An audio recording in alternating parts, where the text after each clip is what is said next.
Tonight on the Black Channel, it's a special 10-year anniversary edition, but of course, you know how we are about holidays. We bury the man and continue the plan, but we are going to be doing a 2019 update of our historic broadcast, The 5 Steps to Nazi Germany. This is going to be something that you're going to want to hear, especially for those of you who are new here to the Black Channel. You are welcome to join us.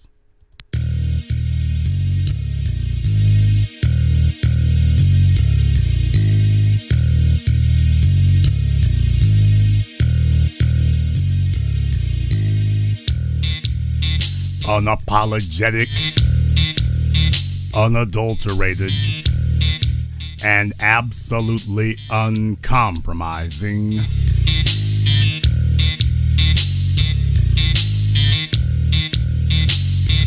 Greetings, brothers and sisters from around the world, and welcome back to the home, the haven, the stronghold, and the everlasting superfortress of intelligent black thought. The only historically black college and university of higher education left in the cosmos. Celebrating the first 10 years. This is the BlackChannel.net radio program, and I am, of course, your host, your brother, your humble servant, the Black Authority.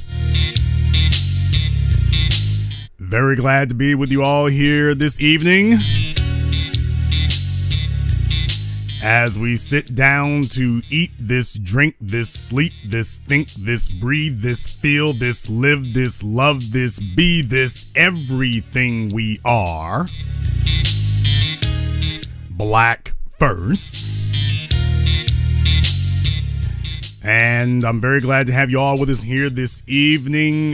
Before I get started on anything else here, I'm not going to harp on this very long because there's no reason to do that, to be totally honest with you here. You all know how I feel about dates and things, and I don't slow down for that kind of stuff, to be totally honest. But technically speaking, a couple of days ago marked the 10th year that I've been doing this broadcast here.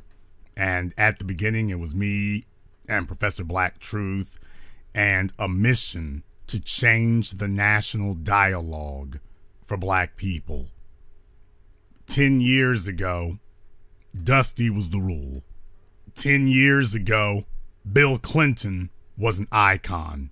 10 years ago, Barack Obama was the man. 10 years ago, black society's agenda was integration, religion, and entertainment. Today, those things have changed. Today, there is a national dialogue that sounds like us. Today, national, even white corporations have picked up our talking points and are speaking. Today, presidential candidates are having to grapple with the issues that we say. Today, you're looking back on films, programs, interviews. A national dialogue is changed. Black people by the thousands and affected in the millions in the United States and everywhere else. The national dialogue is changed. No, I haven't succeeded. Let me be very clear about that. Jason Black has not succeeded. We have succeeded. You and me and us and we. The outspoken and the silent majority. Those of you who spoke with your dollars. We have succeeded. But we're not done yet. This is not the beginning of the end. This is just the end of the beginning. We have a lot of work ahead of us. The old icons, 10 years ago, Ebony and Jet and TV One set the agenda for black society. That was where people got their talking points from. Today, all of those have been overthrown, and we are the black media. This is very important. And I want to thank all of you, because without all of you, I would just be a guy yelling into the wilderness without you. So let me be very, very clear. I keep correcting people on this every time they say that. Jason Black is just the messenger. I am the messenger of the people. I came to bring you the message from the people. It is not a message from me. I'm just the spokesperson. But I am here to bring you a message from the people, not from me. Let's be very, very clear. This message didn't come from me. This message came from the soil. This message came from the grassroots. I'm simply the tool that is used. That's all. But you all made the message. I'm just the person whom you entrusted, and I am humbled that you would do so. I'm simply the person that you entrusted to carry the message. I didn't create it. I didn't make it. You did. That's all. You did. And I want to thank you all for doing so. Very important. And thus tonight, I wanted to review something with you all. I wanted to review something here. It's actually, I intended to do this anyway. I've been asked about this. I've been asked about it, and I wanted to do this now. When I first started the Black channel, because I understood this a decade ago, and I wanted black people to understand it. And if you'll all remember, back then, people were arguing with us. They were debating us. They were disputing us. They were insulting us. Y'all on that pro-black stuff. That pro-black stuff. And we were being made to feel that we were somehow out of touch with reality and that we didn't know what was really important. But at that time, I had done a program based on something I had been meaning to do since high school. Because in reality, I saw it all the way back then. The Black Channel just gave me a way to speak on it publicly, which I did. And I called it The 5 Steps to Nazi Germany. Because I analyzed it, I looked at what happened in Nazi Germany, and there are just so many parallels to black people in it. And I saw that that was the one place I wanted to analyze most. So what I did was I went over Nazi Germany and its history. How did they get there? What were the warning signs that you were going there? And tonight I want to give you a recitation and a review of that. 10 years later here at the Black Channel, I want to give you a recitation and a review of the 5 steps to Nazi Germany 10 years later, and you tell me what you think. You tell me if that's the direction that we're going in or not. So, the first step on the road to Nazi Germany. Step number 1. People murmur against you privately. They speak against you in their homes. They teach their children. Very, very key. They teach their children that oppressing you not only is it not a bad thing, not only is it the right thing, it's the only sensible thing that you can do. And that's all. They get together with their wives. They make sure that their wives don't want no Negroes around. And then they get together with their husbands to make sure that he's going to back the cause. They sit around the dinner table and make their jokes. And this is where they create slurs against you, racial slurs against you. That's how you end up there. When they go to their other houses for Thanksgiving, when they become quiet when you walk in the room. It's a room full of white people. Before you walked in, you heard a whole bunch of conversation. As soon as you entered the room, all of a sudden, no one's talking anymore. Everybody got quiet all of a sudden. If the conversation was innocuous and harmless, why did everybody get quiet when you entered? What is it that they were saying before you came in the room that they don't want you to hear now that you're in the room? What is it that they were so fearless and bold about saying to each other before you came in the room that they do not consider to be appropriate now that you are in the room? They threatened their daughters, warned them of the ramifications of how they will be punished if they betray their genetic allegiance. They make it clear to their friends and their co-workers what is expected of them.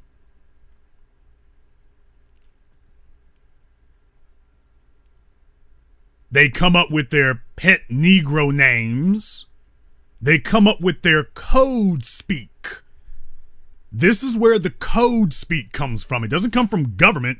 Government is actually the last thing that you run into socially. But they create their code slurs, their code languages, their code ideologies. That's what they do. They get together and they come up with all those ways that they are going to penalize you.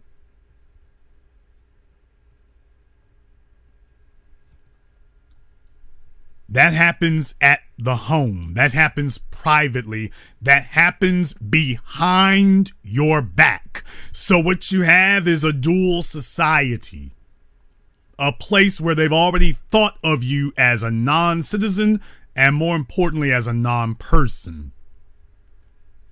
And remember what the Bible says, that murder happens in the heart.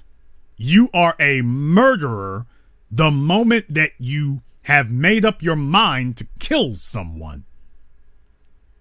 The day that you shot them or stabbed them or ran them over in the car, that was just the day you ran them over in the car. But you became a murderer when you made up your mind that you were going to kill them.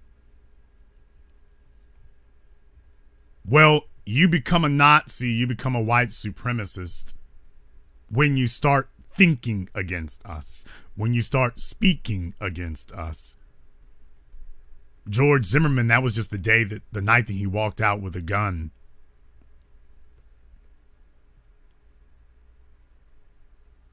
Daniel Pantaleo, that was just the day that he went to Staten Island.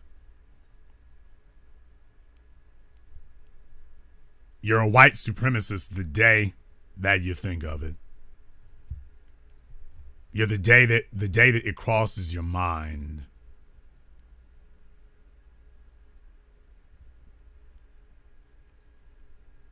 So the first step that created the genesis of Nazi Germany was murmuring against people. And I'll go into more detail in exactly from World War I to World War II. But when they begin murmuring against you, the society has turned against you, but they don't feel bold enough yet to make that happen. Then somewhere along the line, something happens. Somewhere along the line, something changes, an event occurs, and it is no longer good enough to simply speak against you privately. Because you see, you are a problem. And the problem ain't gonna get dealt with by speaking against it in hushed tones and hiding your language. So we move on to the second step on the road to Nazi Germany. The people are now speaking against you publicly. They're now speaking against you publicly.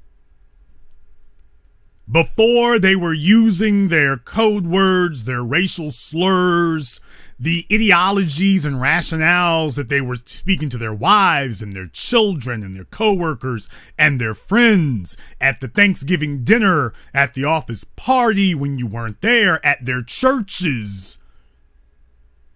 The things that they were saying behind your back. The things that they were saying when you weren't looking. Now they've stepped it up to the next level. You see, when you murmur behind people's backs, then what happens is that means you're afraid. You cannot claim to be supreme and simultaneously be afraid. Being supreme and fear cannot coexist. So it is going to be imperative on you and incumbent upon you that you can't skulk around like a coward. If you are afraid of what black people think, then by definition, you are acknowledging that they are supreme. If you are afraid of black society, then you're acknowledging that they're supreme over you, and that cannot be allowed to occur. So for a little while, the purpose of murmuring is so everybody can get on code before they leave the home. It's like a taste testing. Make sure everybody likes it before you take it out into the marketplace. Step 2 is when you take it out into the marketplace. Step 2 is when individuals, the things they used to say against you privately, they are now saying against you publicly because they wish to change the overall environment into one that's hostile against you. You see, step 1, their homes, just their house by itself is hostile to you. But step 2 is where we make the entire society, the entire nation is now going to be enemy territory. It's now going to be hostile toward you. The entire society now. The racial slurs, the code language, the OK symbol, Pepe the Frog, the alt-right.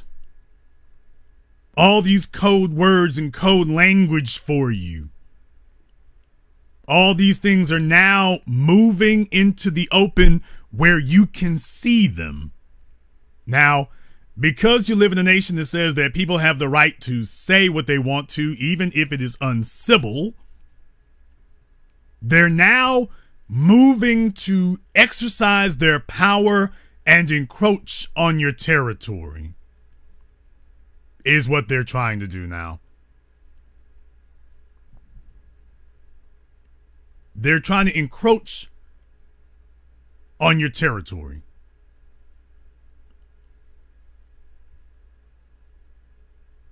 They're moving in on what you've got.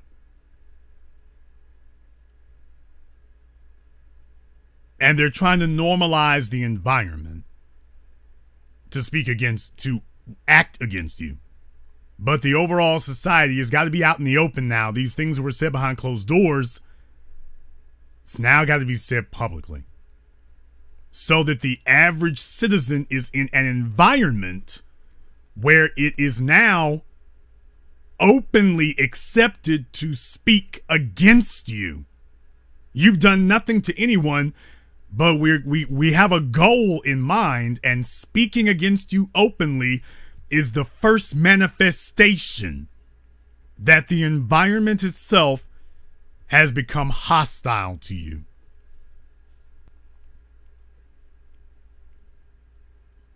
After that, we then get to step number 3. Step number 3 on the road to Nazi Germany. The media now speaks against you. Now, let's just be very clear what, quote, the media is. The media is simply the national communication forum. You have a national forum of communication that by government charter, and all nations work this way, the national media is supposed to serve the interests of the people. That's what the national media is supposed to do. So when you have this entity that is supposed to serve the interests of the people, and then this entity tells you that black people are the problem, now you are making it the national discussion. It started in people's homes, only spoken among 1 or 2 people, and like a virus, it spread into the greater society. Now it's gone from home to home, block to block, across the nation from word of mouth.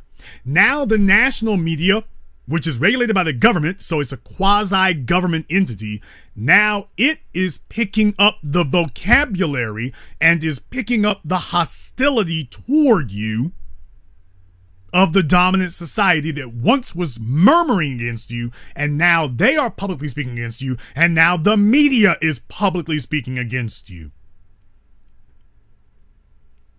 So you end up with things like when you turn on the evening news, and the first thing they do is show you a bunch of black folk getting arrested for selling drugs.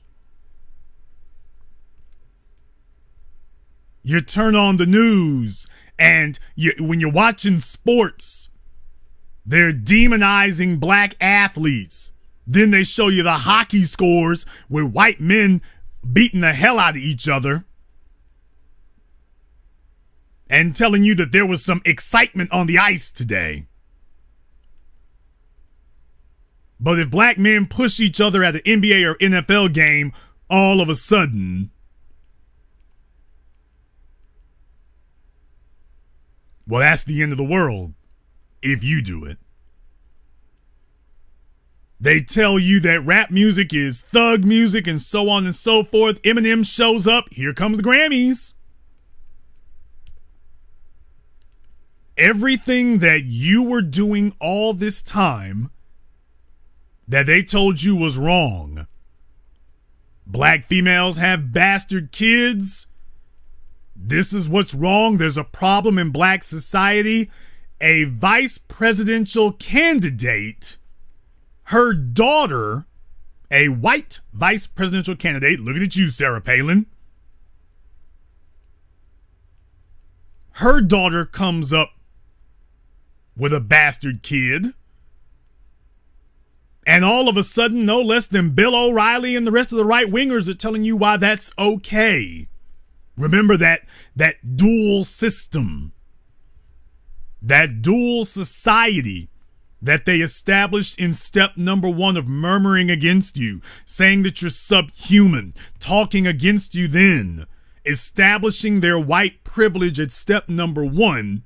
Then they began enacting it at step number 2. Now the national media, the national communication apparatus is now repeating that, is executing it with visual aids, in unspoken words, in indirect terms. They begin initiating the propaganda. They begin initiating propaganda against you. So now they come up with TV shows like Cops. They give you visual media where nobody calls you nigger, nobody calls you a slur. They just show you the demonization. And everything that you try to do, they immediately jump on it and tell you that it's wrong. Their newscasters, their movies. The black folk are always killed in the movies. The black person, if it's an ensemble cast, if the star is white, if you black, you gonna die. That's what you're there for. The noble Negro sacrifice. Yeah, the first 48, we can keep going. But they show image after image, story after story, investigation after investigation, program after program that does nothing but reinforces the idea that black people are bad, things become bad when black people come around, and thus anything bad that happens to black people is for the society's greater benefit, even if that black person has done nothing. Because you see, your very existence is the offense. Your very existence is the problem. And all of these other things are simply propped up to help facilitate getting to the fifth step on the road to Nazi Germany. So we began at step 1, where the people murmur against you in private, to their families, to their friends, to their neighbors, but they make sure you don't hear it, because if you heard them murmuring against you, that's blown their cover and you might take preemptive action. Step number 2, once everybody in the home is on code, we take this out into the greater society and we speak against you publicly. The home is on code. Now the society is getting on code. Step number 3, the national media, the national official quasi-governmental communication apparatus picks up this practice. And so now the media, which is available to all people, is making it clear to demonize black people. And that brings us to the 4th step on the road to Nazi Germany. Now, the politicians, the political structure has now stepped in and is now making legislation, making laws against you. You see, on steps 1, 2, and 3, nobody was allowed to physically do anything to you. It was still illegal to do anything to you on steps 1, 2, and 3. It was technically illegal to do anything to you on steps 1, 2, and 3. But once the society has solidified around steps 1, 2, and 3, now we move on to step 4. You see, the political apparatus has begun to change. Now they're going to put people in public office for the purposes of making laws so that they can physically do things to you.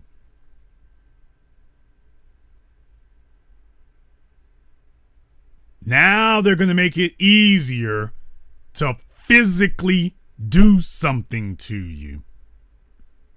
Here we go with the poll tax. Here we go with the war on drugs. Here we go with civil asset forfeiture, where you can be accused of a crime and they take what you have before you've ever even gone to court.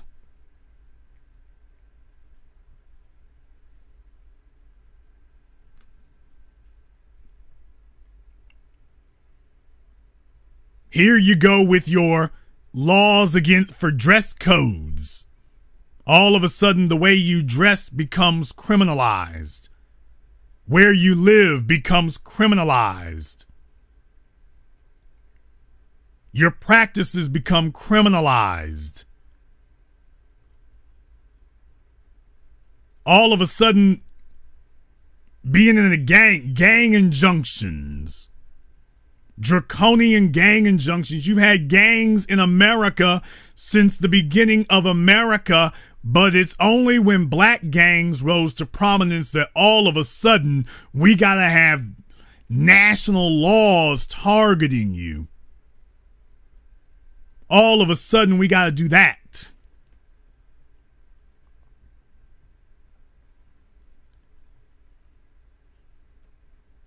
When they start looking at you to see how can we make your existence illegal. The way you wear your hair, it becomes legal to discriminate against you and prevent you from having a job. That becomes legal. If you get a felony, first we set you up to get the felony, then we tell you, okay, now we got you behind the 8 ball. We can deprive you of your rights.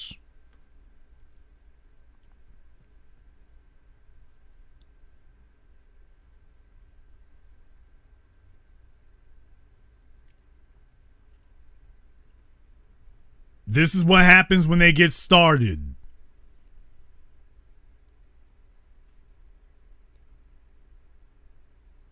Then you move on and you've got these Blue Lives Matter laws where they make it legal for the police to murder you. And you're supposed to just sit back and let yourself get killed.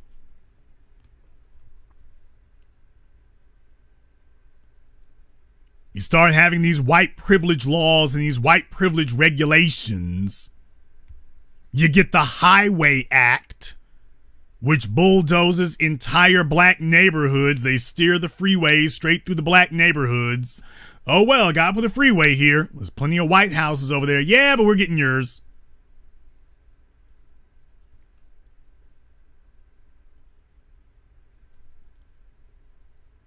They start making these laws for them to search your car and search your property, assaulting your children. So you have a situation where black people are only 13% of the population, and even though blacks and whites use drugs in equal proportions, 13% of the population ends up being 60 and 70% of the arrests.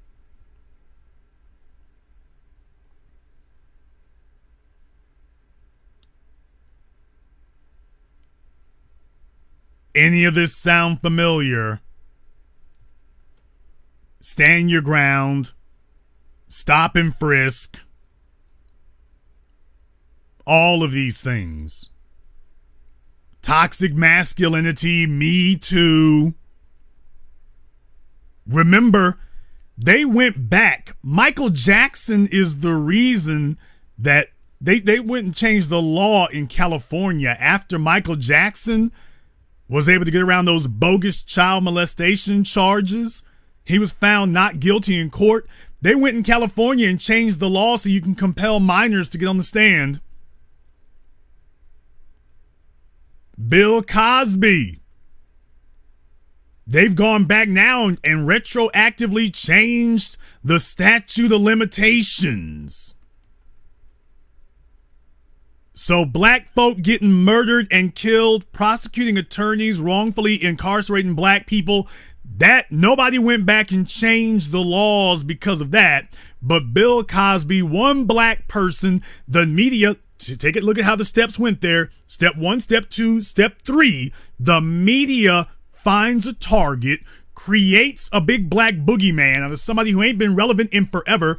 Shades of O.J. Simpson. O.J. Simpson was not the greatest athlete of all time. He was almost one of the greats when you get about it. But in the 90s, he was the guy from the damn Smoking Gun movies. He was the fella hopping over the Hertz barriers at the airport.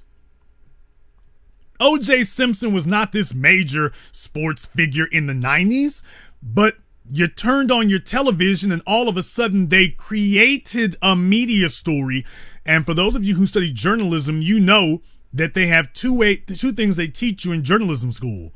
There are news stories, and then there are media stories.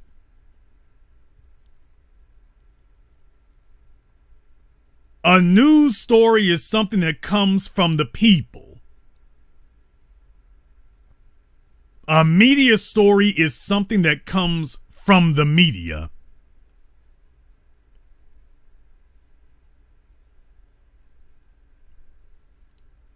And the media latched on to O.J. Simpson, and all of a sudden he went from being this obscure something of an NFL athlete to being one of the greatest. No, not one of the greatest. O.J. Simpson overnight became the most important football player in history. Overnight, he became the most important NFL athlete in history. Overnight.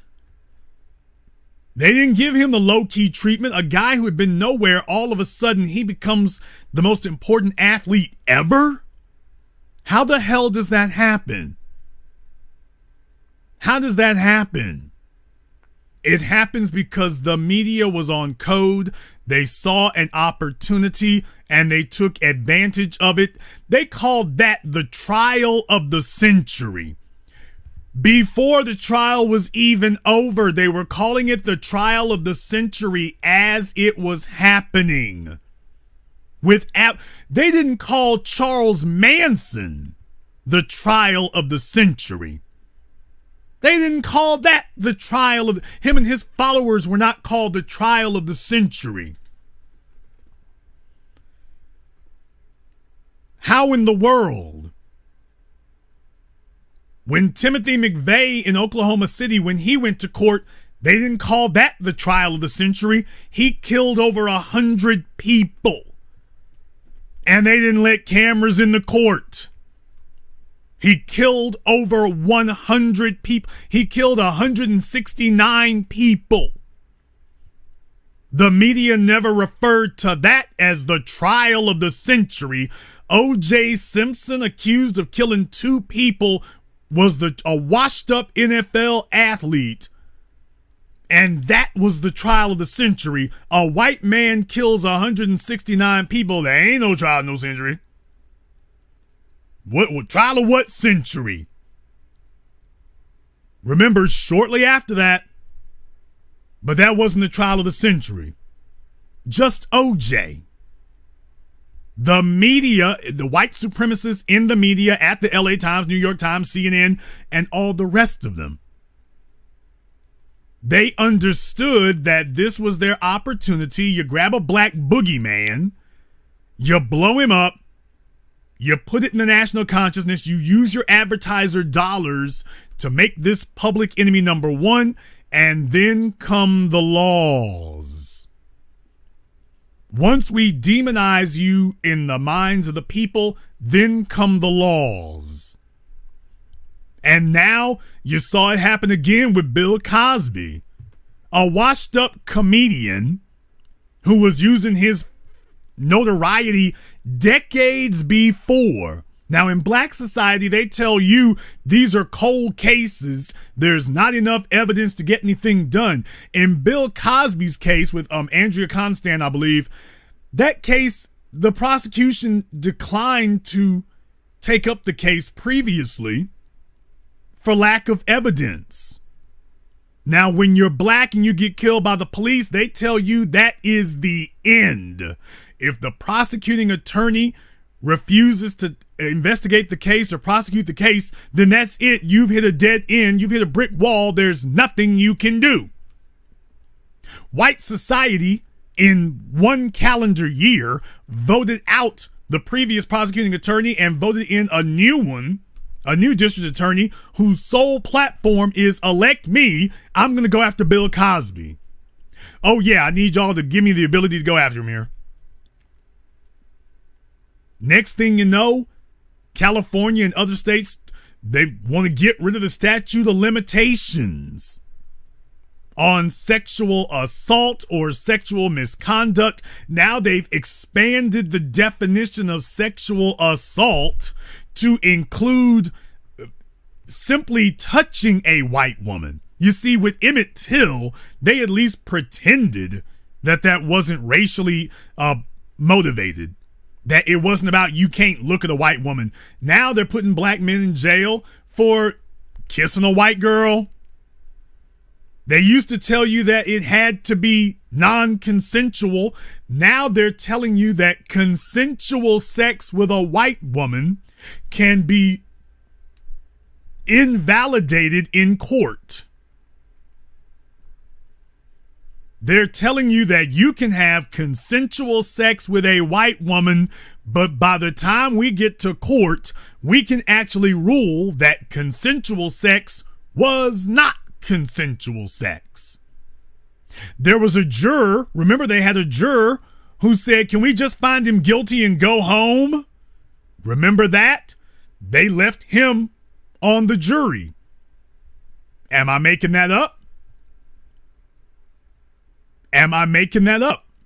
They left him on the jury. So OJ was the trial of the century.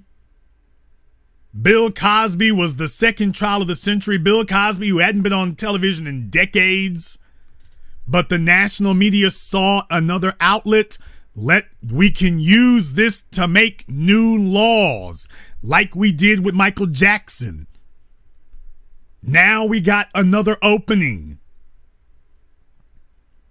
that we're gonna make the definition of sexual assault as broad and ambiguous so that it basically applies to any situation we want it to.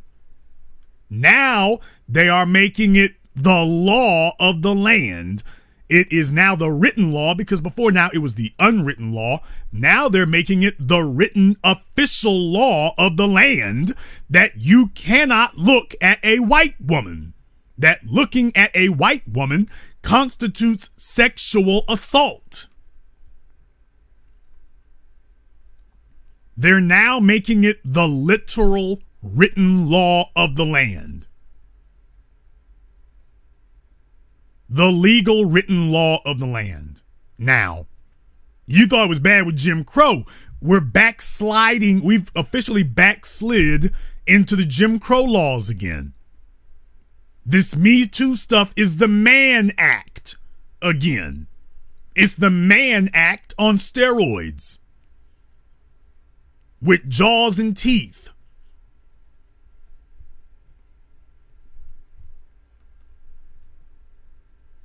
So the politicians, with the help of the media,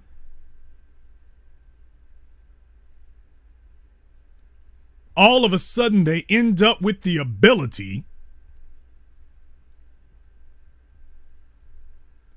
to get the rest of the society on code with going after you. And now you've got physical laws in place for the purposes of doing so. But wait.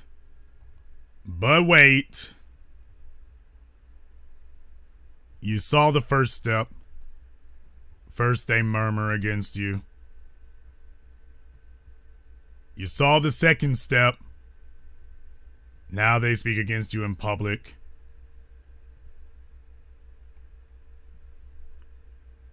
You saw the third step. The media demonizes you. Now you've moved on to the fourth step. The politicians have now made laws targeting you. Remember, you got all these other things in effect and working at the same time. They are still murmuring against you, but now they're murmuring and speaking against you publicly, and the media is demonizing you, and the politicians are making laws against you. All of this is creating a maelstrom, a superstorm that culminates in the fifth step on the road to Nazi Germany. Now, they begin taking vigilante as well as government-sanctioned acts of violence against you, targeting you on the basis of your race at both the local and the national level. All of that murmuring that they were doing, the intent behind the murmuring, the motive behind the murmuring was all to take us on this journey to the fifth step. The murmuring is meant to culminate in murder. So now you have a situation where police officers flashing the OK symbol, young white supremacists, and every damn thing else. Now they've got white supremacists out here claiming that they were mentally incompetent. The fellow who shot up the Krogers in Kentucky was saying that. They're letting that be a legal defense now. Didn't work for Mohammed Noor. Now he doesn't get to claim that his life was in danger. So whether you are outside of the system or whether you are an agent of the system, you get targeted. It is now that you as a black person, it is now illegal. Not only can you be targeted by white society, but now it is illegal for a black person to defend themselves against an act of violence perpetrated by a white person. It's illegal to do so because they're a police officer, because they were afraid, because they said they saw you with a weapon.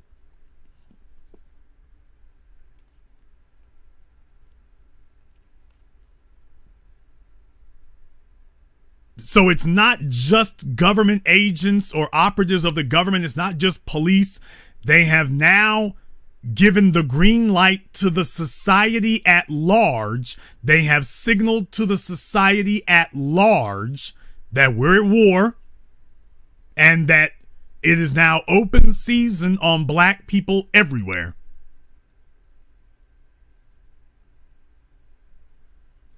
It's open season, and because of what happened in steps number 1 and 2, you got to step 4, which leads you to step 5.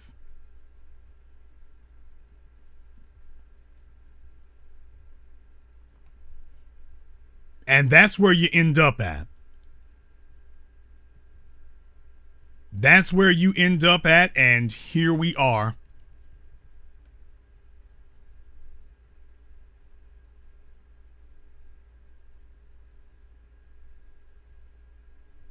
Over 6 years after George Zimmerman, when I sat here behind this microphone, the very night that it was happening, and I told people that if you thought he was going to be convicted, you have not been paying attention to the last 500 years of American history.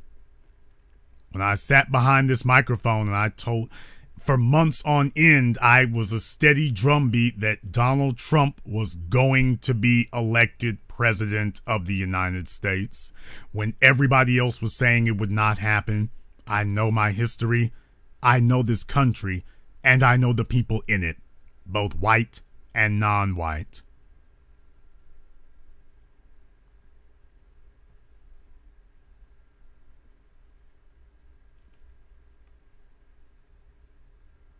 And after Zimmerman, that was a game changer in a lot of ways. The acquittal of Zimmerman was a game changer because it put black society on notice that your children are not safe, that they are going to target your children, and there is a systemic apparatus that is in place that will co-sign and rubber stamp the murder of your children. And then they kept going. Ayanna Jones, Tamir Rice, they kept going. And they're going to continue going.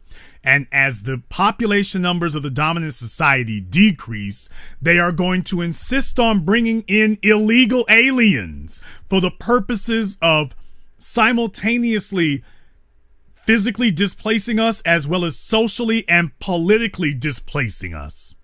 In New York City, for example, Mayor de Blasio is making it where illegals can get health care.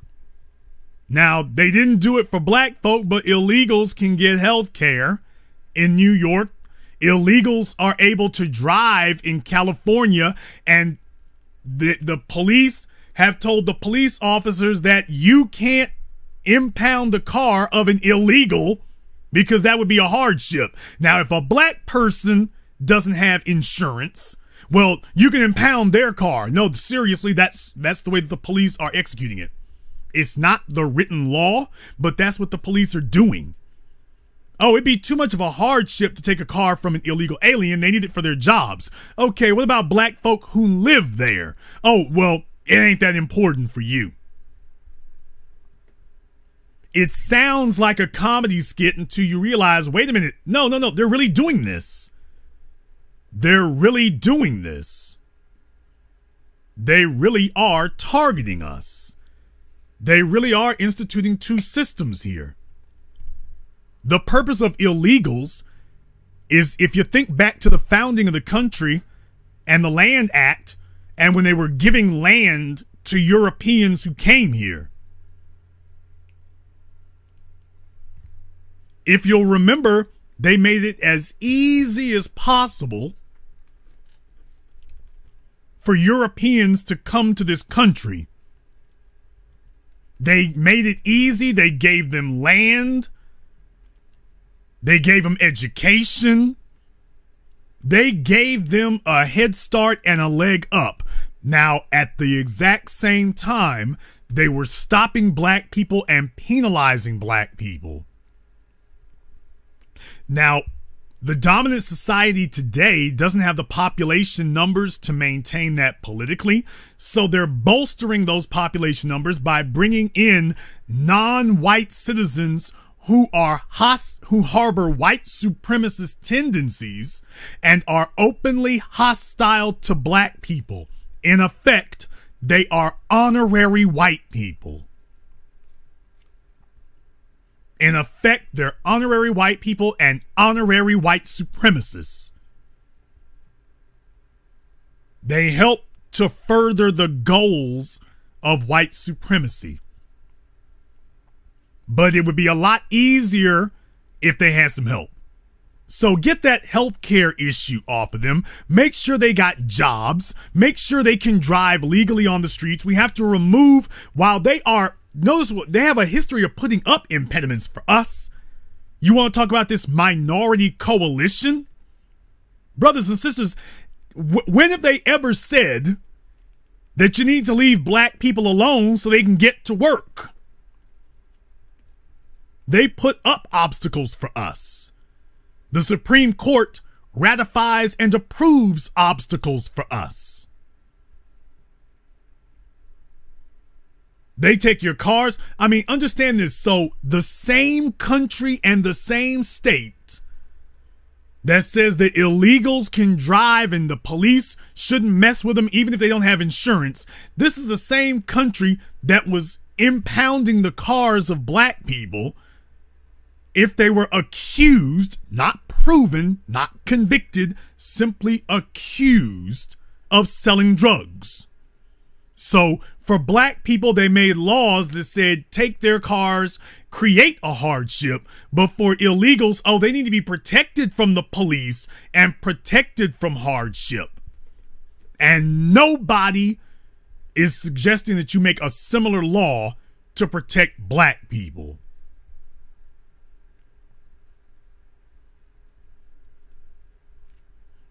Now, these are real world examples I'm giving you. This is not hyperbolic. These are real world examples where they're saying everybody else is welcome, everybody else is safe, except with the exception of black people. We are removing barriers for non-citizens. They don't have to have a birth certificate. They don't have to have a social security number. We're going to give them health care. We're going to give them the ability to drive on the roads. Now, black folk, you get driving while black. There is no driving while brown. There damn sure isn't a driving while Asian. If you're black, you get driving while black. There is nobody trying to protect your ability to operate a motor vehicle as a black person. So you can drive illegal, and we get arrested for driving while black or shot for driving while black. It sounds ludicrous until you realize, wait a minute, this is real. This is real. This is really happening. They're really literally doing this. And then you hear about the Mexican gangs in California clearing out areas where black people are. Then you hear about the South American gangs clearing out areas where black people are in California and in Texas. Oh, I'm sorry. We're supposed to pretend like we don't know about that. Okay. Fine. I'll pretend that we don't know.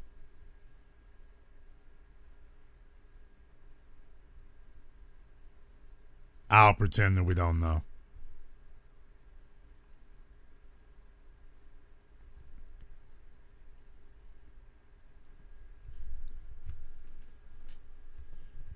On the 5 steps to Nazi Germany, as black people, we have attempted to pretend, and I say this, if you'll remember, one of the things that I'm proud of about the Black Channel is that we are a place that I promised you a decade ago that we would turn sacred cows into hamburger, and we have succeeded at doing that. We turn sacred cows into hamburger. And I have told you as young black people that you cannot trust your elders. You cannot trust the clergy. You cannot trust your school teachers. You can't trust your parents because they sold you out. They sold you out, and they have done nothing to reverse the problem. They have done nothing to help fix it. Now here you are having to deal with the 5th step to Nazi Germany. And I want to say right now, officially tonight, as black people, we are I said years ago that we were at the 4th step to Nazi Germany. I am updating it tonight to make it stated fully and declared to everybody, openly declared, brothers and sisters, we are at the 5th step to Nazi Germany. It is now legal in the United States to murder black people with impunity. There is no help. There is no safety. There is no shelter. You can't coon and buffoon your way out of it. We're all we got. And there's nothing else left behind it. Integration is a failure. Integration was a lie and a failure. And it was instituted for the purposes of keeping black people distracted and keeping black people not seeing, keeping black people chasing after phantoms, keeping black people distracted and occupied rather than dealing with the real issues. And they saw us coming, and as a people, the children have been left defenseless as a people. The children have been left defenseless. And that's the issue. That's the issue. As a people, we have not taken this seriously. Your parents did not take this seriously. They didn't accept it. And as a people, I am trying to say to you here now, as a people now, I want to say to you, especially to the young people, those of you under the age of 40 in your 30s and 20s, let's be very, very clear about this. Your parents lied to you. Your parents lied to you, and they have left you defenseless in the mouth of this machine. They left you defenseless in the mouth of this machine.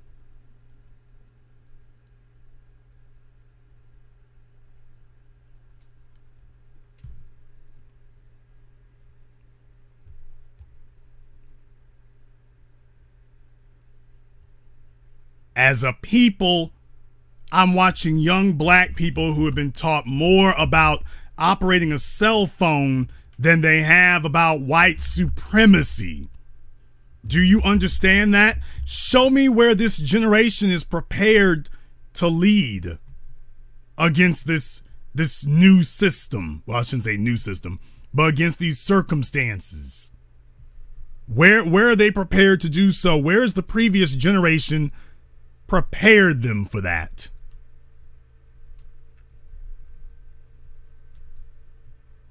They have to come to the black channel because their parents didn't teach them any of these things. Their parents didn't teach them any of these things at all. And the first time that they heard that there was white supremacy and what to do about it because bad things were happening to them. And when if a black person did something to them, well, you went into plantation mode and you were able to get your back up and start violently protesting that. White supremacy, I ain't really got nothing for you there. Don't really have anything for you where that's concerned. But where other black people are the issue, all of a sudden you are the most militant thing in the world. All of a sudden. And that's why we have the Black Channel today, for the purposes of changing that. When I first started the Black Channel, it was taboo and it was forbidden. It was taboo and it was forbidden to say the things that I'm saying. It was taboo and forbidden to demand results from the previous generation. It was taboo and forbidden for us to sit here and say that integration is a failure. It was taboo and forbidden to acknowledge that not nearly enough had been done before now, and that the previous generation had walked off the field before the game was even halfway done. That was what they did. But there is a silver lining here, believe it or not. You see, it's been a painful thing. It's been a difficult thing to witness. It's been a hard thing to watch. But the young people are tired of being the sacrificial lambs to the cowardice and the greed of the olders, because we truly cannot call them elders. But the young people today are unwilling to continue being the sacrificial lambs to the cowardice of the olders.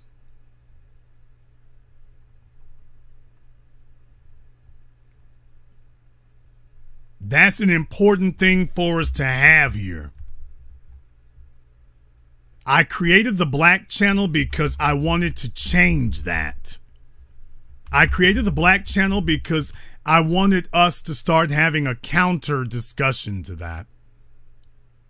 I created the Black Channel because I wanted people to hear that what they knew and their daily experiences, you weren't crazy, you weren't out of your mind, You were betrayed by your parents. You were betrayed by the old folk. You were betrayed by the society. You are not crazy. It is not all in your head. When you got cut off in traffic the other week, that was an act of anti-black aggression. When your teacher is sitting there talking to you crazy in class, that is an act of anti-black aggression. When you were denied for that loan or failed on that test, that was an act of anti-black aggression. When they tell you to pay those fines without any evidence, that is an act of anti-black aggression.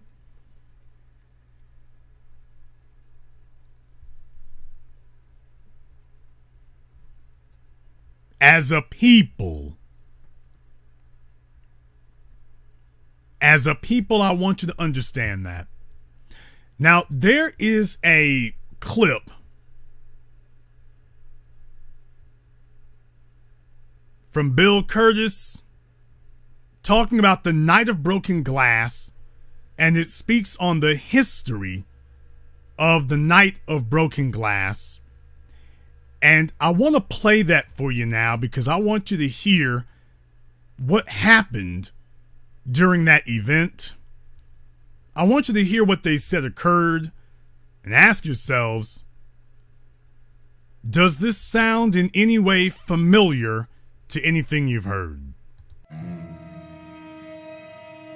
When Adolf Hitler was appointed Chancellor of Germany in 1933, he quickly began enacting anti-Jewish laws. He had long blamed the Jews for Germany's defeat in World War I and the subsequent years of hardship. To Hitler, they were the enemy that threatened his dream of supreme German nationalism.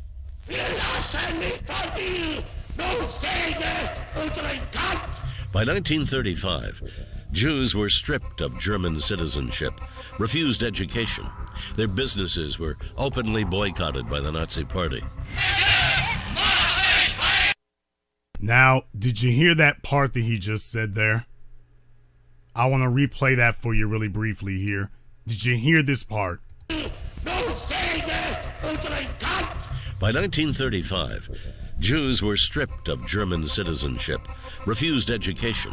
Their businesses were openly boycotted by the Nazi Party. Well, that sounds like the reverse, doesn't it? Jews were stripped of their German citizenship, denied education. What do they do to young black children? The schools, you're paying your tax dollars into the schools, and they deny your children education. As black people, we have been de facto stripped of our citizenship. Tell me where the courts of America uphold our rights as U.S. citizens. Tell me where the courts of America are upholding our rights as U.S. citizens. They tell you that if a white cop shoots a black person, then no crime was committed. And if a black cop shoots a white person, then it is always a crime. We have been stripped of our rights as American citizens. They've gutted the Voting Rights Act. They've allowed the police to run rampage.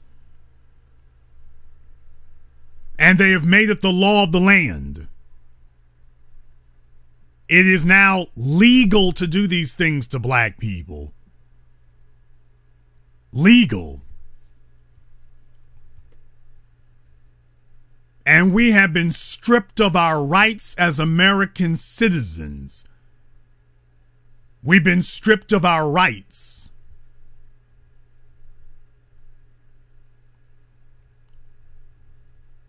This is what happened to the Jews back in the 1930s. And look at what they're saying here. So they're boycotting Jewish businesses. They're boycotting Jewish businesses. If that sounds familiar to you, the Black Wall Streets.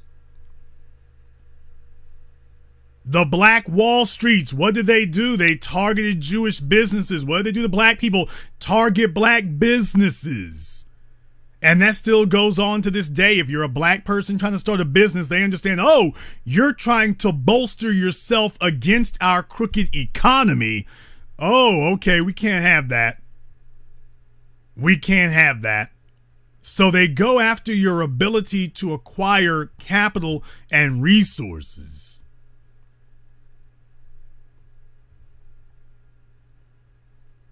You see, they've got this down to an art everywhere that they go. So they are giving illegals in America, they're giving illegals superior rights to black people. They're giving illegals superior protections to black people. There's supposed to be value in being a citizen, and yet as black people, there is no value to being a citizen. You can pay taxes, but there is no value and there is no protection in being a citizen in the United States. We have been stripped of our citizenship. We've been stripped of our rights. And now we are legal aliens. I introduced that term over a decade ago, that black people are not American citizens. We are legal aliens. We are not illegal aliens. We are legal aliens. Because they have now elevated the illegal aliens above us.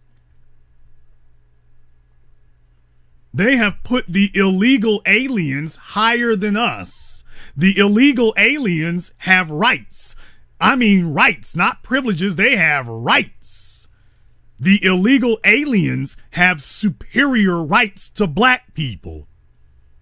They've literally said in California, you can't pull over illegal aliens, and they're doing it in other places.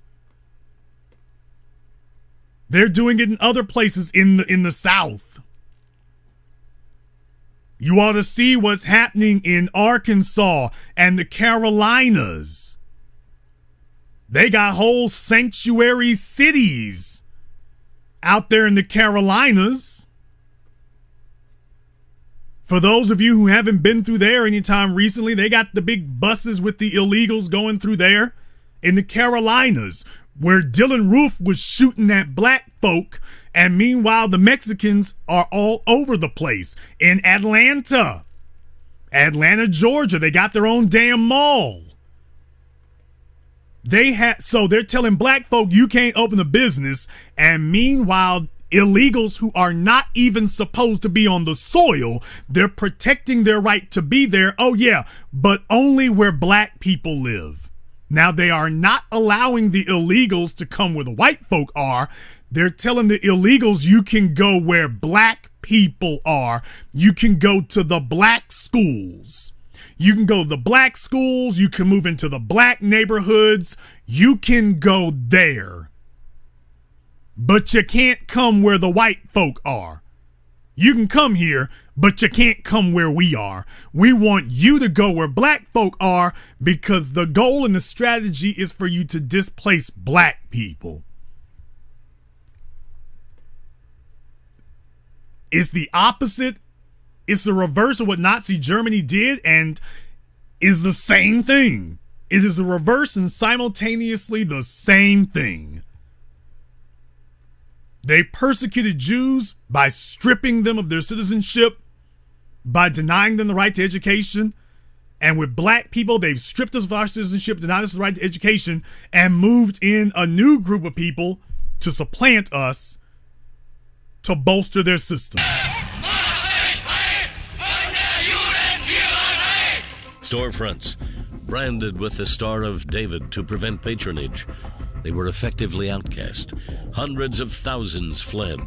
The plight of Jewish children driven from Germany has stirred the sympathy and conscience of the rest of the world. Now, they were spray painting Juden, which means Jews, and painting the Star of David on their businesses. Black Wall Street, anybody? Directly targeting the businesses, directly targeting your ability to economically sustain yourself. I have taught you all for over a decade now that the root of white supremacy's power is its economy, its ability to galvanize and utilize resources. This is a methodology that they use everywhere. When they go and invade a country, they bring in a McDonald's and a KFC. You don't need your own restaurants. You don't need your own businesses. We're here to drop bombs on your restaurants and your businesses, and we will put our own, and now we control the economy.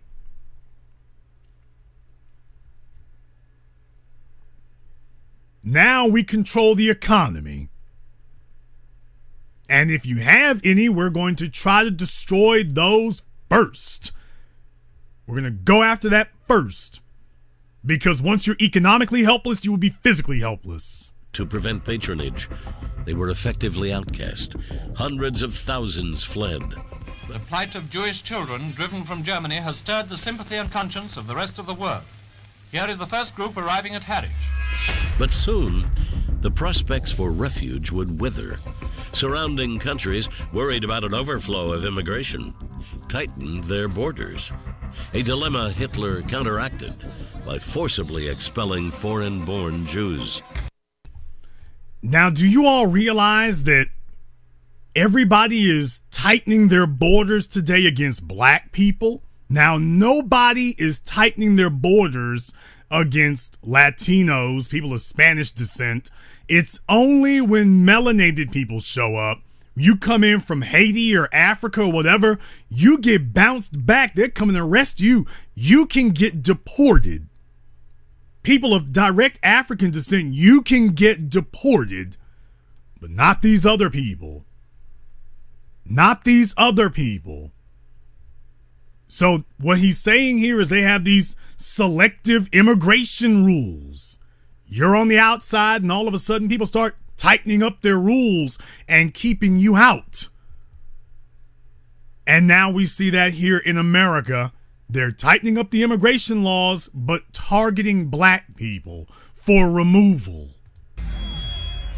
In October 1938, thousands of Polish-born Jews were arrested and deported from Germany. Among them were the parents of Herschel Goischepan. The 17-year-old was living in Paris at the time, and upon hearing about the treatment of his mother and father, he plotted revenge. On November 7th, 1938, he walked into the office of Ernst vom Rath, a Nazi German diplomat, and shot him twice in the stomach. Roth died 2 days later, and when word reached Berlin, leaders in the Nazi Party saw an opportunity to strike. Sound like Bill Cosby, anybody? Sound like O.J. Simpson, anybody? Sound like Michael Jackson, anybody? So a young Jewish fellow who was upset about the way his parents had been treated, he was going to go kill a Nazi official. In reality, he actually killed the official's secretary. He was looking for the ambassador. He killed the secretary. But that was all it took. He didn't kill 1,000 people. He only killed one. He only killed one. And they saw that as an opportunity. Now, you've been killing Jews all over the country, but one of you gets killed and all of a sudden everything grinds to a halt. So after he killed this secretary of an ambassador, the Nazi Party saw an opportunity, like after Michael Jackson, like the Me Too movement, like the so-called war on drugs, like Willie Horton. Remember, there weren't any gang injunction laws in California until after the movie Colors. Do you all realize that? They have been making movies about white mobsters and white gangsters for decades. But it was only after Dennis Hopper's movie Colors that all of a sudden the black gangs in California became the biggest threat in the world after that. So there was no real world threat that you could use and hold them up as the example of what you're going to go after. So they made a movie and hired a rapper, Ice-T. And next thing you know, the black gangs are the biggest threat, and we need to make laws against them. We got to make laws against them. All of a sudden, after that, Tookie Williams became a household name. After that, everything was the Bloods and Crips. Forget about all the white gangs, the Irish gangs, the Jewish gangs. Forget about those. So even if they don't have a real enemy to go after, they will create one. They'll make one. They'll create it.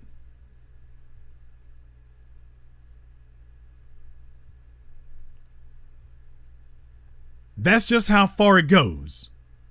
So when they see an opportunity, they're going to take advantage of it. And this is what happened in Nazi Germany. I'm going to roll it back a little bit here.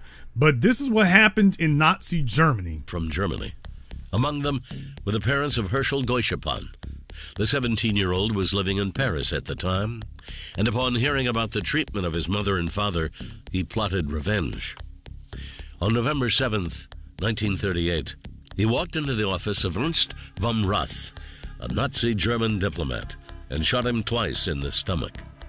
Roth died 2 days later, and when word reached Berlin, leaders in the Nazi Party saw an opportunity to strike.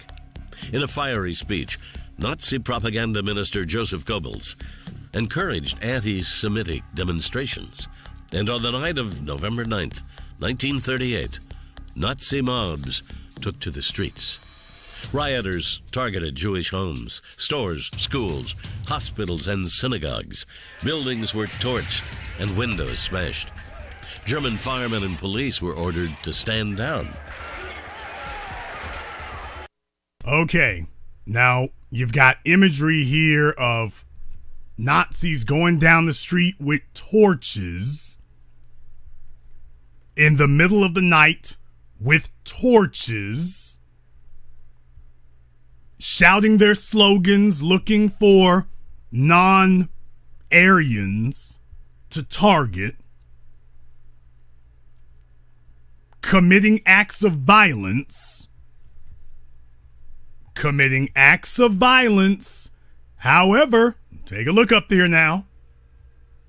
Fifth step. The fifth step, legal and extra legal, is now allowed against you. So the legal government apparatus approved of an act of violence against them, and then put the machinery in place, and then told the police and the authorities, don't you interfere. You stand back. Don't you intervene. Yeah, it sounds like Charlottesville, doesn't it? But you know what? It also sounds like New Orleans after Hurricane Katrina. Sounds like all the Black Wall Streets. It sounds like Move in Philadelphia. It sounds like Move.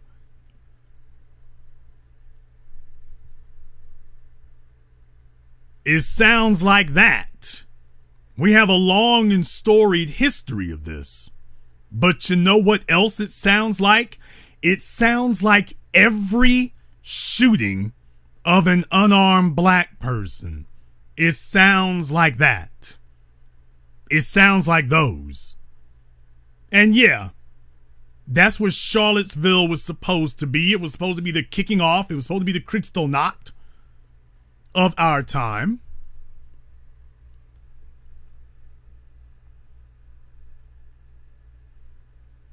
And here we are. You thought this was all dead and gone after Nazi Germany, and then you realize, whoa, we're still chugging along. Only now, you're in the crosshairs. The violence would carry over into another day, and by the time it was over, dozens of Jewish citizens were dead. hundreds of synagogues burned, and thousands of Jewish businesses destroyed. In the days that followed, the Nazis would blame the Jewish community for the damage done, instituting a fine exceeding $5 billion in today's money. Meanwhile, 30,000 Jewish men were arrested and deported to concentration camps, and the businesses that were destroyed were banned from ever reopening again. That was in Nazi Germany. And it sounds very familiar. In Charlottesville, the white supremacists were going around targeting black people, trying to kill, if they could,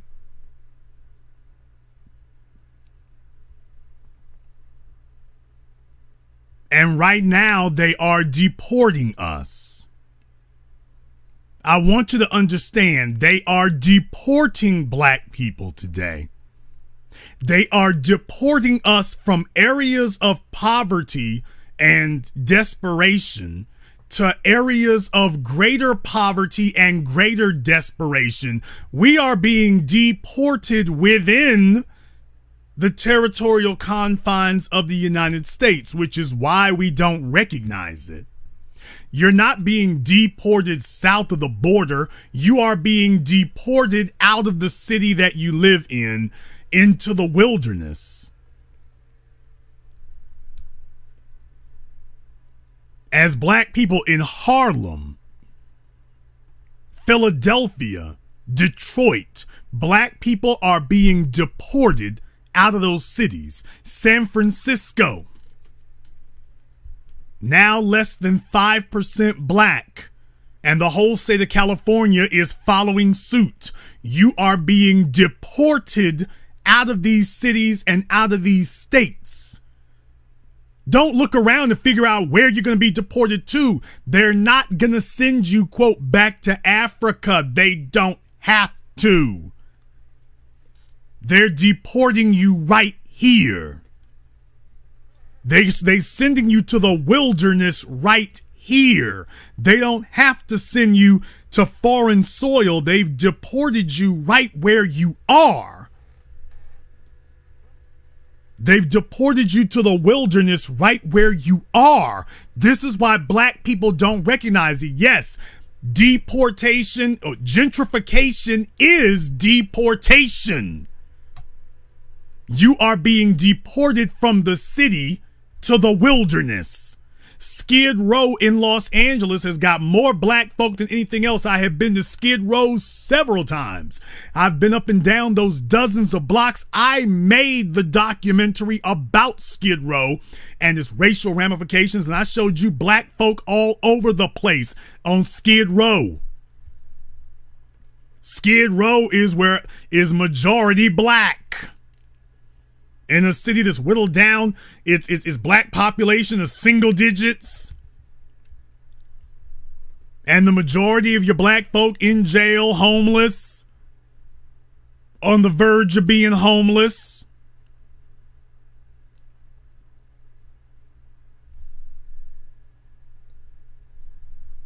And so now they are deporting you within the confines of the United States.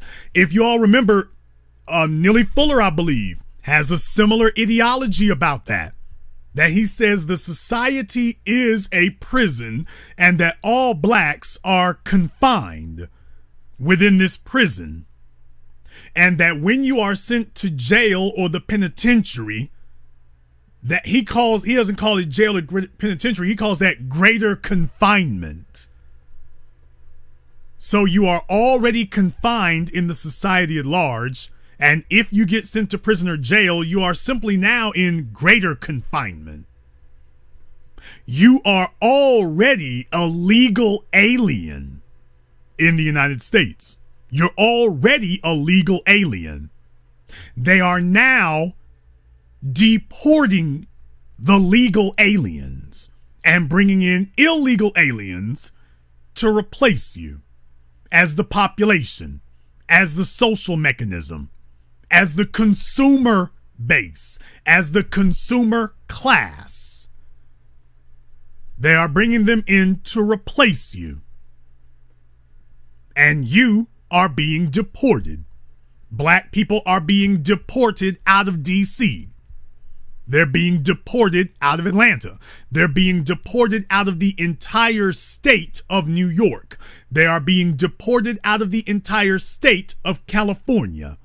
They are being deported out of the city of Chicago. Remember, in my documentary film Gentrified, and if you have not seen my film Gentrified, I went into depth about this, about how they are emptying out the cities in America. The cities are being emptied out. They're targeting black people and emptying the city of their black populations, so that you're going to have a population in the city 1/4 the size of what it is right now. Now it's going to have all of its wealth, all of the skyscrapers, all the highways, but none of the congestion. All they got to do is remove you. The population of the state of New York has been declining for the last 10 years. The population of the state of California has been declining for the last 7. The population of Chicago has been declining for the last 4 years. I posted the articles about this. And in places like Dallas, Texas, the black population is doing the same thing. Black people are being deported out of Dallas. I used to live there. Black folk are being deported out of Dallas. You're being deported out of D.C. You're being deported out of Los Angeles and the entire state of California. All of these cities, remember, we talked about Atlanta with its declining black population, and then Chicago. So Atlanta was supposed to be the black mecca of the South. Chicago was supposed to be the black mecca of the North outside of Harlem, and now you're going to have neither. Now you're going to have neither. So we are being deported. We are being removed. We are being ethnically cleansed. And we're waiting for them to show up with cattle cars and load us all up. Brothers and sisters, they don't have to do that. They have the most sophisticated form of ethnic cleansing that mankind has ever witnessed. They're doing it through a paperwork process. They are deporting and exterminating black people through a paperwork process. They have reduced our extermination at the hands of police, at the hands of vigilantes, and anybody else who wishes to kill us. They have reduced our extermination to a paperwork process. No, they don't have to load you all up in cattle cars. They will evict you 1,000 at a time every month and won't let any new ones in, and then we're done. Now, there's a misnomer for you there in the chat room. They talk about New York City, $2,000 a month studios. Have you been down to Florida? Have you seen how much studios and apartments are going for down in Florida? Have you seen what's going on in Fort Lauderdale? Have you seen what's going on in Miami, in Orlando, in Jacksonville? Jacksonville's supposed to be a black city. Have you seen what's going on in Jacksonville and Jacksonville Beach? Have you seen what's happening in Dallas, Texas, which is getting 1,000 people, or is it 10,000 people from California every month, I believe it is. 1,000 or 10, I want to say it's 10,000 people from California are moving to Texas every month. They can afford to leave California and set up somewhere else. And we're witnessing as the rents in Dallas are now up to $1,500 a month, and away we go. And away we go. You know, Boca Raton has always been the hood in Florida. Boca Raton has always been where impoverished Negroes go in California, and not California, Florida. Anybody who has been to northern Florida, you know that you see a marked difference between northern and central Florida, and then when you go down in that southern part of Florida. Boca Raton, Miami. I mean, Miami, a lot of parts of Miami look like the damn third world. Things that you don't see up in Orlando and Jacksonville Beach and Daytona Beach and Pensacola. You don't see a bunch of poor folks walking around those areas because the poor folk can't even get in. Can't even get in.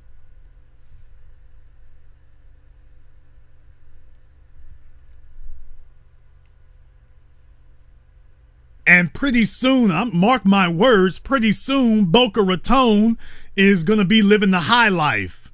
Or that's where all your Negroes are going to be stockpiled at, is in Boca Raton. And they will be confined to those areas. Black people are being migrated to these areas. They're being migrated out of the cities. You help build the cities up as the working class in those areas, and now they are migrating you out. Now that you've built them up and made them viable, you're getting migrated out. They are legalizing anybody who wants to shoot a black person in the state of Florida. It's legal. You don't need a reason. You don't need a cause. All you got to do is make sure there were no witnesses, and the sheriff and the police will back you. The sheriffs and the police will back you.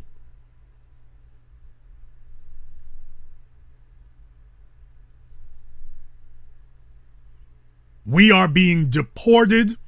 We are being ethnically cleansed, American style.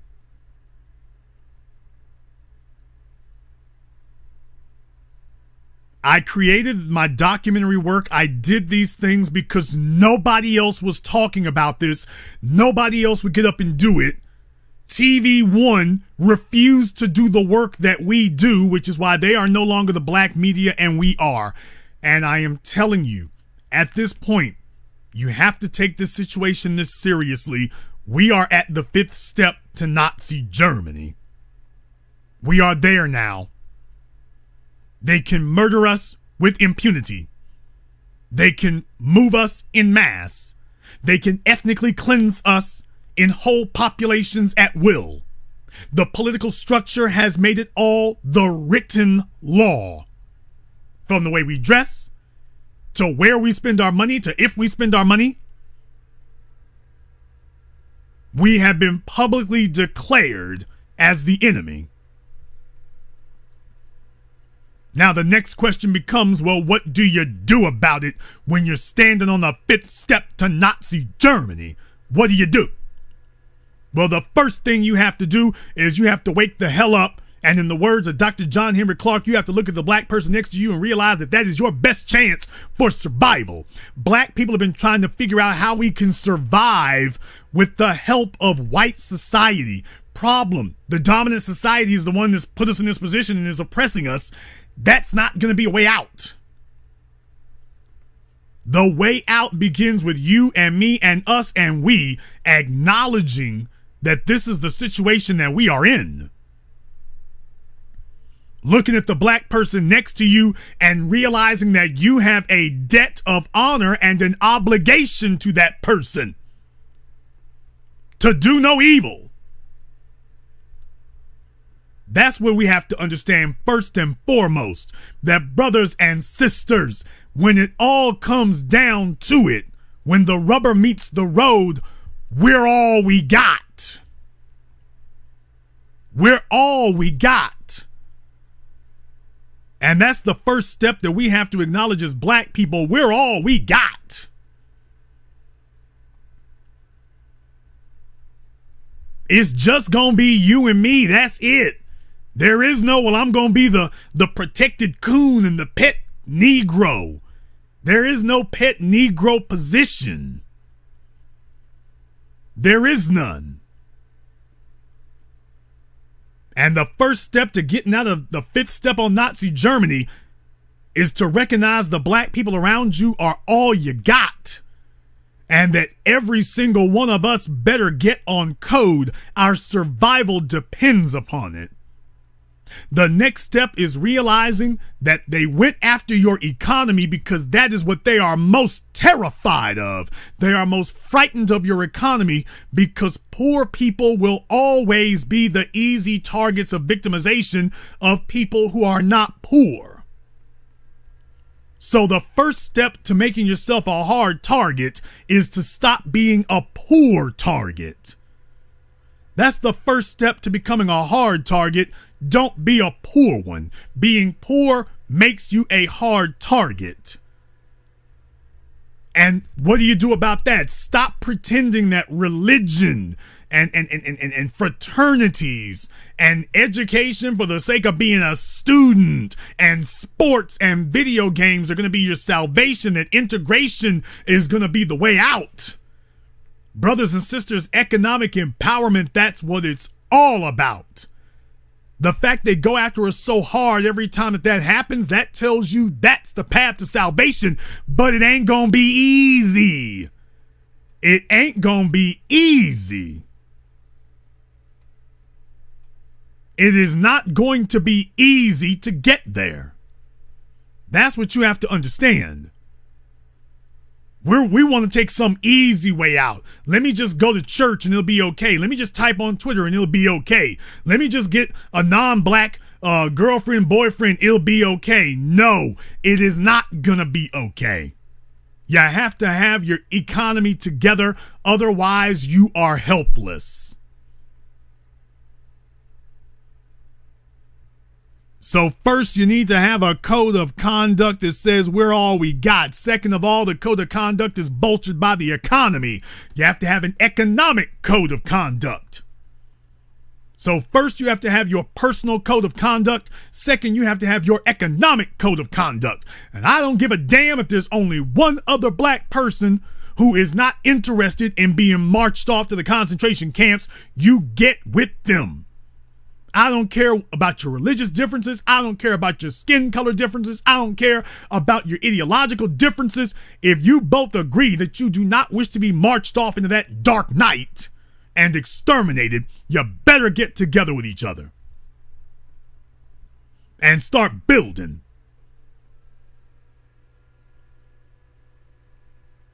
Maybe you can't build a skyscraper, but maybe you can make some I-beams and some concrete, and you bring your I-beams and your concrete, and I'll bring my I-beams, my concrete, and somebody else bring the drywalls. And if we're building it, if we get the resources individually, we can come together as a group.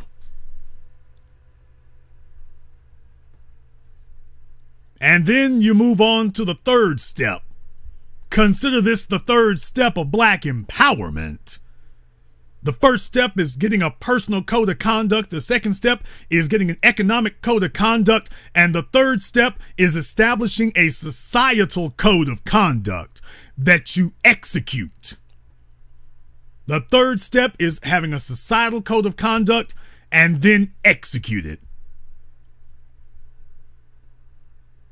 The way that you deal with a white supremacist economy is by building a black empowerment economy. The way in which you deal with armed white supremacists is becoming an armed black empowerment specialist. The way you deal with people looking to make you an easy target is you become a deadly hard target. The way in which you deal with a white supremacist system is you build a black empowerment one. Those are the things that they're trying to prevent you from doing because those are the things that will stop them. And they're bringing over other people who are not black and helping them and giving them assistance in getting themselves solidified socially and financially. They're giving them help to get them solidified as quickly as possible because they want those people to stand in your way. Look at what they're giving them. They're giving them economic and social tools, but first economic. So that tells you where salvation is. And once we do that as a group, it'll be Nazi Germany facing the gas chambers. Not us. Understand that. Once we get on the same page, it will be Nazi Germany marched off to the gallows and sent off to the gas chambers, not us. And I truly believe in my heart of hearts that one day our great-great-great-grandchildren are going to look back at this era of history and the 500 years that preceded it and take a look at how weak and flimsy our opposition was, but how cowardly we were, and say, how in the hell did they ever keep you all enslaved for that long? How did they ever keep you oppressed for that long? It's not like they were that skilled or that good at what they were doing. How did they do that? And the answer is, it's easy to enslave somebody who's not fighting it. It's easy to do that. So that'll depend on all of us. That'll depend on all of us doing what we're supposed to be doing. Now, I know some of these things are scary. And I know some of these things bother you. But 10 years ago, we didn't have this. 10 years ago, economics was not the primary agenda in black society. 10 years ago, education and getting a black president was the agenda.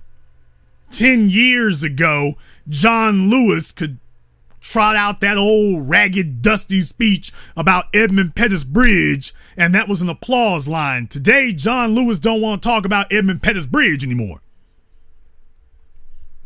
Barack Obama has gone into hiding. Bill Clinton right behind him. Bernie Sanders afraid to show his face, and Joe Biden is very meek right now. Why? Because the national discussion has changed. There's been a groundswell over the last 10 years. The national discussion has changed. We've seen the 5 steps to Nazi Germany. We're now going to give you the 4 steps to black empowerment. They are seeing us adopting an agenda. So now they're trying to stack up as much as they can, as quickly as they can, before we get solidified. But they're, brothers and sisters, they're not going to give it up easy. That's not the way that power works. Power is not given. Power is taken.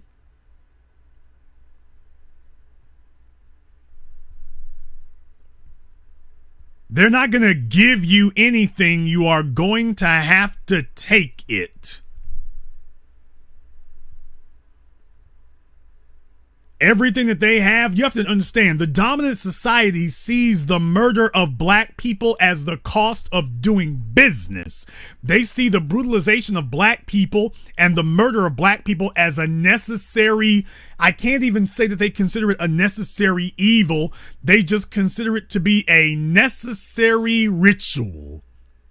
The systemic murder of black people with impunity to protect a white supremacist state, they just consider that to be a necessary ritual. It's just a necessary routine practice. It's got to be done. It's just got to be done. You're going to have to do this every once in a while. Every once in a while, you're going to have to do that. Some black folk are going to have to be killed. Some black folk are going to have to die for the purposes of maintaining white supremacy. They know this and they have accepted it. You're not going to be able to get them to stop by telling them that they're murdering you or killing you. They know what they are doing.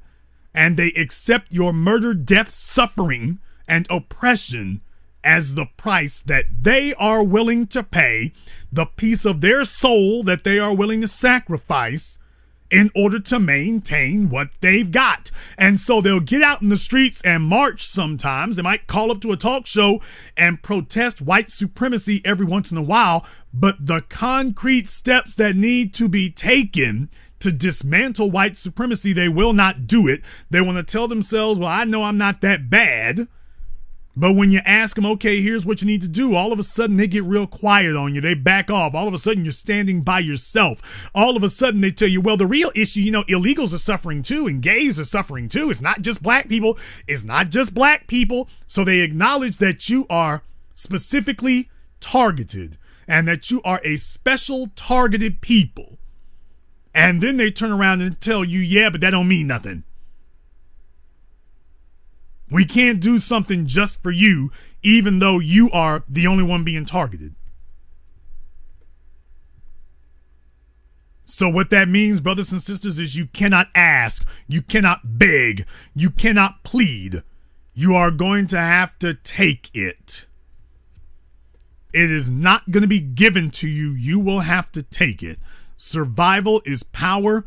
They are against your survival. You're going to have to take it. If you're going to have it, you will have to take it. And you take it by first realizing we're all we got. Have a personal code. That personal code needs to be manifest physically. That's economics. The economics are a result of your personal code. Third, you're going to take it out into the society at large and get with other black folk who understand. And then fourth, we're going to execute it. I began the Black Channel over a decade ago because I wanted to create a repository for intelligent black thought, the black folk who are not still trying to figure it out, the black people who understand that economics is the answer, the black folk who are not still arguing over it. I wanted to create a safe space where we could discuss these things, where you didn't feel like you were crazy and didn't feel like you are alone. 10 years later, the clergy has backed down. The old black media is dead. The white political establishment is on the run. The politicians are adopting our vocabulary and trying to bastardize it and will not be able to succeed in doing so. We are now setting the agenda. We are now setting the template. We are now setting the terms of the discussion. And that was something that was not happening 10 years ago. It's happening today. And it's happening today because of all of you. It's happening today because of all of you. But we cannot stop now. We have to keep on it. We can't back down and we can't stop now. We have to keep going. This is not the beginning of the end. It is merely the end of the beginning. We've got a long way to go. Jason, how long will it take? How do we know when we've won? How do we know when we've won? Brothers and sisters, I can answer that very simply for you. We will know that we have won when we ask people, can you tell me about white supremacy? And they say, what's that? All I know about is black empowerment. When you start hearing that, now you know you're winning. Now you know you've won. I don't want us to ever forget how we got into this.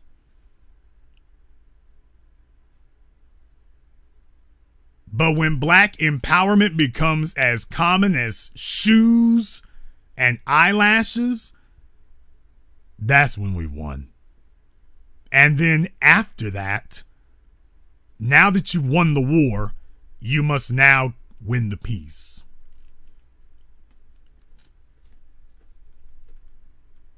I started this journey a decade ago, and I'm glad to have all of you with us who have been here the whole time, or those of you who have been here new. Thank you for your support. I will be eternally grateful. I am eternally humbled. And it has been my honor to serve as the messenger. Now, let's take the message even further. We're not done. As a matter of fact, we haven't even gotten started. If you have not been to our website, blackchannelfilms.com. That's blackchannelfilms.com. Check out our documentary work, 7 a.m., Gentrified, Ethnic Cleansing American Style, and our new documentary, Race War. Now on sale on Amazon. All the films are available for streaming. Everybody can go and see that for yourselves. It's time to get up to speed. And this concludes tonight's broadcast of the BlackChannel.net radio program. I am your host, your brother, your humble servant, the Black Authority. And until next time, my brothers and my sisters from around the world, remember, eat this, drink this, sleep this, think this, breathe this, feel this, live this, love this, everything that we are, Black first.